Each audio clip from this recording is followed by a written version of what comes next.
مرحبا، أنا من موقع حبر دوت كوم، وفي هذا الفيديو سوف نعرض عليكم طرق ووسائل توظيف وسائط الإعلام الاجتماعي لخدمة العمل الصحفي.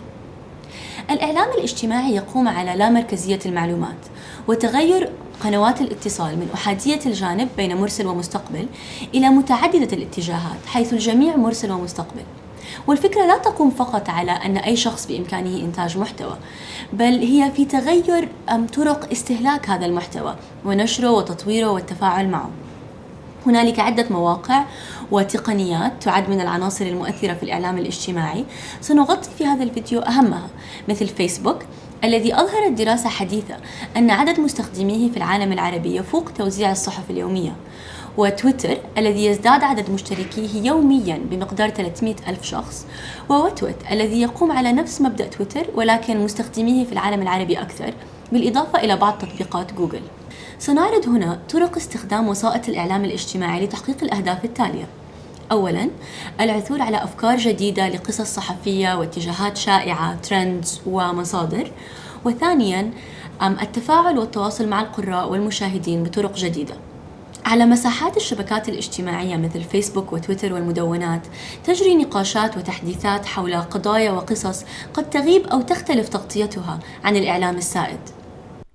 مثال على ذلك موضوع فيضانات الرياض التي استطاعت وسائل الإعلام الشعبي والاجتماعي تغطيتها بشكل فوري أسرع وأشمل من وسائل الإعلام الرسمي من خلال المدونات وتويتر ويوتيوب وفليكر وغيرها.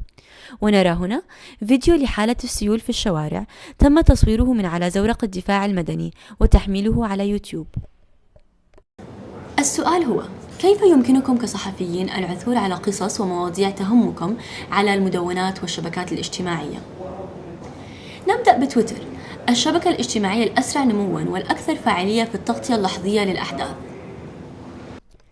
نعلم أن بإمكاننا البحث عن موضوع معين على موقع تويتر مباشرة من خلال الهاشتاغ، وهي التسمية التي تبدأ بإشارة المربع وتستخدم لربط جميع التحديثات تويتس التي تدور حول نفس الموضوع. ولكن ما يميز تويتر هو وجود عدة خدمات مستقلة ومكملة له تزيد من فعالية استخدامه ومراقبة المواضيع الأكثر رواجاً في أي وقت. مثال على ذلك تويتر فول. تويتر فول الفكرة الأساسية منه إمكانية تحديد موضوع بحسب الهاشتاغ أو بحسب موقع جغرافي، واستعراض كل التحديثات أو التويتس المرتبطة بهذا الموضوع أو هذا الموقع. وبالإمكان أيضا زيادة فعالية البحث أو جعله أكثر دقة من خلال إدخال أكثر من كلمة مفتاحية أو أكثر من هاشتاغ. وما نراه هو استعراض مباشر للتحديثات في الوقت الذي تحصل فيه. مثال آخر موقع توبز. توبز أيضا يسمح بمتابعة موضوع معين من خلال الهاشتاغ، ولكن ما يميزه أنه لا يظهر فقط التويتس وإنما أيضا الصور والفيديوز المتعلقة بنفس الموضوع. ونعود هنا إلى مثال فيضانات الرياض، فنرى أن بإمكاننا مشاهدة الصور أو فيديو من يوتيوب بالإضافة إلى التحديثات على موقع تويتر.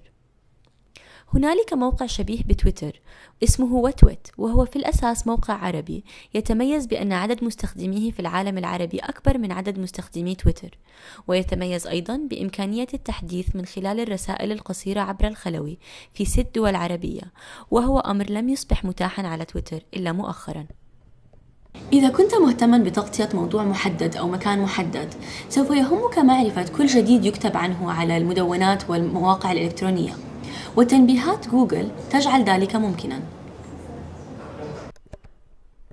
فإذا ذهبت إلى موقع google.com.eg/alerts بإمكانك تحديد الموضوع الذي يهمك متابعته ومراقبته باستمرار من خلال تحديد اسمه في عبارات البحث، ومن ثم تحديد النوع، وهذا يعني أخبار أو مدونات أو مناقشات أو كل شيء، وتحديد عدد المرات التي تريد أن تصلك فيها التنبيهات يوميا. ما سيحصل هو أنك ستستقبل على بريدك الإلكتروني تنبيهات من جوجل كلما نشر شيء جديد حول هذا الموضوع على شبكة الإنترنت. إضافة إلى متابعة آخر مستجدات المواضيع التي تهمك والعثور على أفكار لقصص جديدة، بإمكانك استخدام الإعلام الاجتماعي للعثور على أشخاص يمكن أن يشكلوا مصادر مفيدة لقصص أو تقارير تعمل عليها. مثال على ذلك موقع فيسبوك. هنالك عدد كبير من المجموعات على فيسبوك حول قضايا واهتمامات مختلفة. فلو كنت على سبيل المثال تعمل على قصة عن الفن العراقي، بإمكانك البحث عن الفن العراقي في المجموعات. ستجد عددا كبيرا من المجموعات حول هذا الموضوع. ومثلا هنا مجموعة عن الفن التشكيلي العراقي تضم أكثر من 1000 عضو.